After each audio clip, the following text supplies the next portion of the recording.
and I'm back for the final time today. The quality of these videos, I know I've said this in the previous one, is obviously not quite the best today because I've actually got a raging headache, which is probably what's actually causing half the problem. Anyway, what I wanted to talk about, just to round the whole thing off, is some people might disagree. I personally think, as always, I'm right. I mean, no.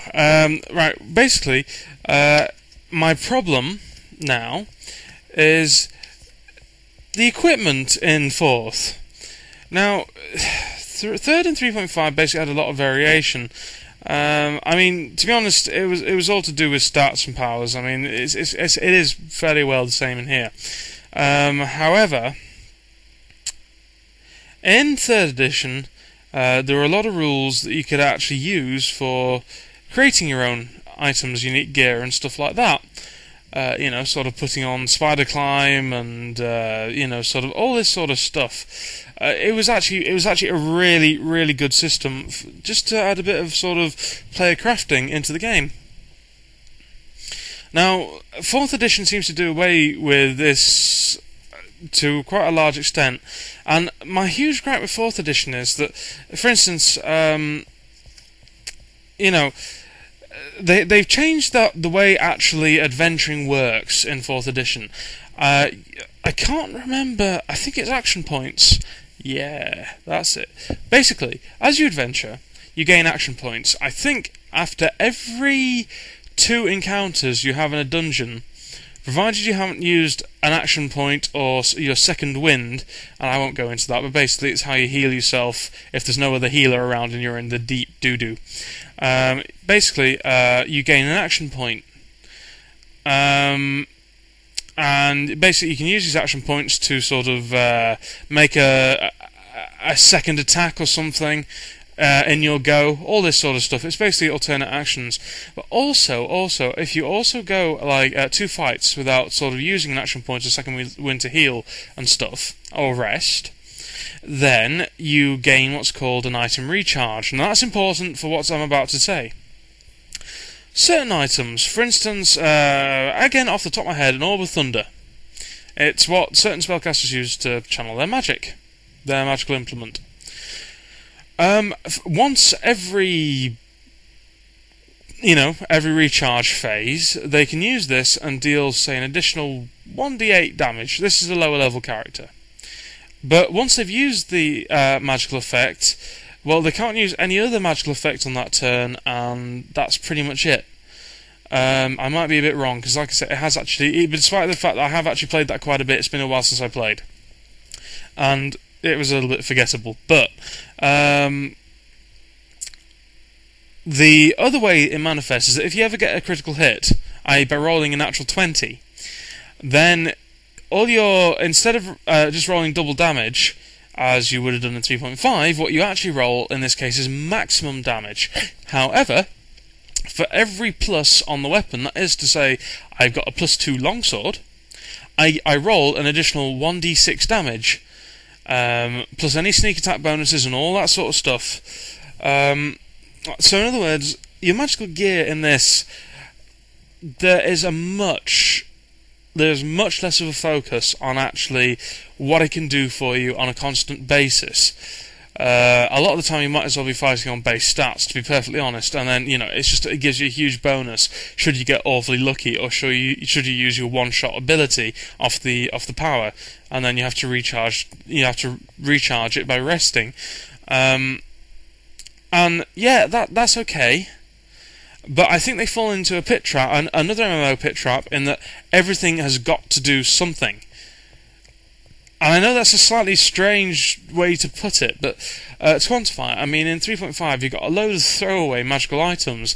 For instance, you got a length of troll gut rope. That's fine, your adventuring party picks this up. What they don't realise is that it's a specially cured gut rope that is going to keep growing and growing and growing, and it's never going to stop. So at that point where they're going to make a critical climb check, and you remind them, who's got the troll gut rope? You have? Well, it's currently over a mile long in your backpack and it weighs about a ton. Good luck! And it's a case of, you could really throw them for a loop. And they're just, sort of neat things. Ever-burning lanterns, all that good stuff that just added a bit more flavour to the world. And it's really not here, to a large extent.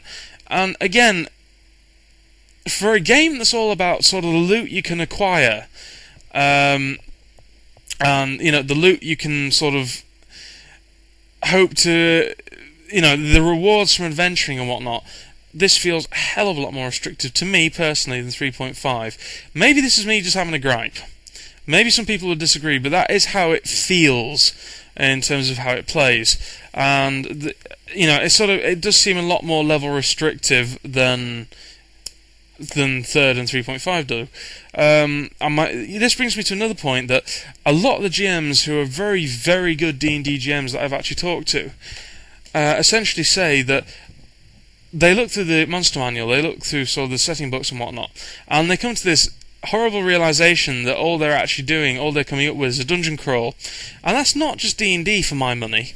D&D is sort of interactions in town, interactions, sort of investigative, all this sort of stuff. And you could just say that, yeah, okay, so maybe it's not the most important thing about D&D, depending on how you play it. And maybe it is just a case of, I talk to you in character, you talk to me in character, we have an after, that's it. But it just does seem a hell of a lot more restrictive. And as I say, it does feel like an MMO. Albeit a nicely balanced MMO, albeit an MMO where everybody gets to do something all the time. But again, it just feels a bit false.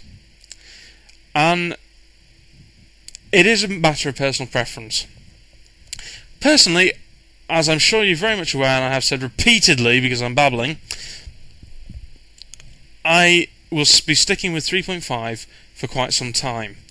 And I would also like to think that currently Wizards' revenue on the D&D books are actually 3.5 PDFs rather than 4th edition books being sold, which is a little bit marked. If you like 4th, however, that is awesome, because I say stick with it. If you found something you like, who am I to complain about that? That's a great thing. But it just feels like a completely different game. And also, my last huge gripe with 4th, especially with Forgotten Realms, Faerun, and the way the whole system works. Because essentially, what is quite interesting is at the end of each sort of era of D&D books, they sort of have this overarching plot of the world changing and the age moving on and all this sort of stuff. And from 2nd to 3rd, it was basically about magic going haywire, the gods being cast out of heaven by the overseer. I don't know the names. And Mystra, the goddess of magic, basically being killed by Helm, trying to warn him about sort of Baal's return and all this sort of stuff. So Helm is an absolute cock, by the way. And we now get new magic gods, and the world now functions in a slightly different way. In 2nd Ed, dwarves couldn't actually cast sort of arcane magic. In 3rd Ed, they now could. And it all changed, and it was fair enough. But then we come to 4th edition.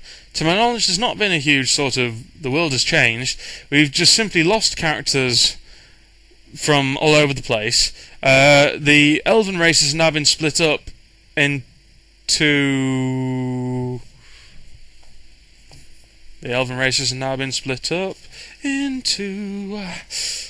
and I shall find this in a moment. Basically, you've still got your wood elves. And the high elves, the mighty high elves, are now called the Eladrin. Or the Eladrin, whatever. The wood elves have a lifespan of 200 years. The Eladrin have a lifespan of 300 years, a bit more if they're lucky. What the fuck has happened there? I'm sorry, it's just, this is the other thing I dislike about the D&D 4th setting. It's like all these common concepts that I have known for D&D since practically 1st edition, right? It's like I'm laying my balls out on a slab and somebody's stamping on them. The elves are supposed to survive, high elves, wood elves, whatever, 700 plus years, and, some elves sort of survive until they're 2,000 years old. I mean, they're practically an immortal race, and then suddenly D&D 4th comes along, and for no other reason than it changes the entire system, you suddenly go, well, actually, your maximum lifespan is now 200/300, tough. It's like, Thanks. So every elf, you expect me to believe that every elf who was over a wood elf who was over 200 years old just went come the new age? I mean, what's the need? Yeah, and that's another gripe I have about it, because why change the setting that everybody knows and loves so much and actually change it so radically? That's one little detail, I just don't understand it. I really wish somebody could explain that to me. Anyway, regardless, I'm going to leave this sort of slightly patchy review thing there. There's the Red Dragon again, because I like showing him off. And I'm going to catch you guys later. And I hope that was actually, that was worth listening to some small degree, and it sounded better than I think it does. So anyway, look, tell you what, anyway, YouTube, I shall catch you later. It's me, Chromemagnus, and take care. See you all soon. Whatever game you play, have fun with it. That's the most important thing. Laters.